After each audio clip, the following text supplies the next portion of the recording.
दोस्तों नमस्कार। आज फिर से शाम को आपसे बातचीत का मौका मिला। सुबह प्रातःकाल तो आपसे बात हो गई थी। प्रातःकाल बात हुई थी कि अब ब्रह्म मुहूर्त के टाइम आप पूजन कीजिए, पाठ कीजिए, भगवान को याद कीजिए।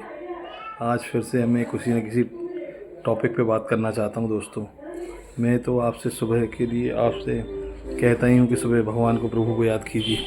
लेकिन एक और रिक्वेस्ट है आपसे कि कभी भी आप अपने बच्चे या परिवार में छोटे बच्चे को समझाते हैं तो उसे 2 या 3 बार ही समझाइए।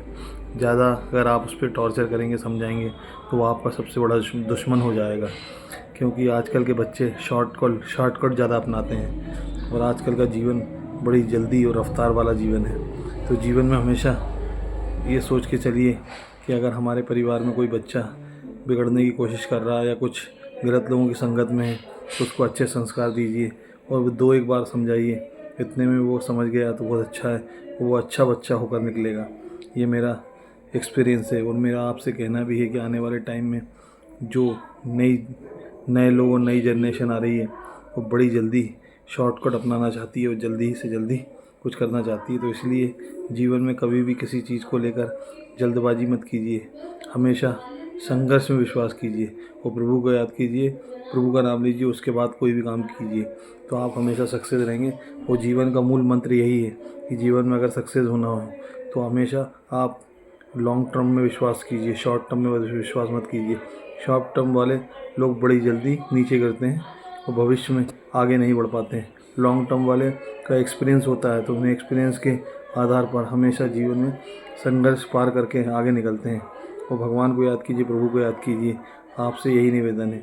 और सब लोगों के विचारों को लेकर हमेशा ये सोचिए कि आप कभी भी कोई बात करते हैं, कुछ विचार करते हैं तो उसमें लोगों की सहभागिता होना चाहिए। उसमें आगे बढ़ने के लिए आप क्या करना चाहते हैं, आप लोगों का भला कैसे कर सकते हैं, गरीबों का भला कैसे कर सकते हैं। और सबसे अच्छा काम कि छोटे जो बच्चे होते हैं जो पढ़ नहीं पा रहे हैं उनको पढ़ाई करने के लिए भी आप सहयोग कीजिए। अगर आप इतने सक्षम हैं तो भगवान से प्रार्थना कीजिए कि भगवान अपने को इतना सक्षम करे कि हम कई लोगों की पढ़ाई करा सकें, कई बच्चों को उच्च पदों पर बिठा सकें, जो हम लोगों का आगे आकर हमें एक अपने आप में मन की संतुष्टि हो कि हमने कुछ किया है जीवन में। इसीलिए जीवन में मन की संतुष्टि सबसे बड़ी संतुष्टि होती है और भगवान को पा लेने वाली संतुष्टि होती है। दोस्तों आज के लिए इतना ही। कल सुबह प्रातःकाल ब्रह्म मुहूर्त के टाइम के बाद, पूजा के बाद फिर से आपसे मुलाकात होगी। आपका धर्मेंद्र यादव।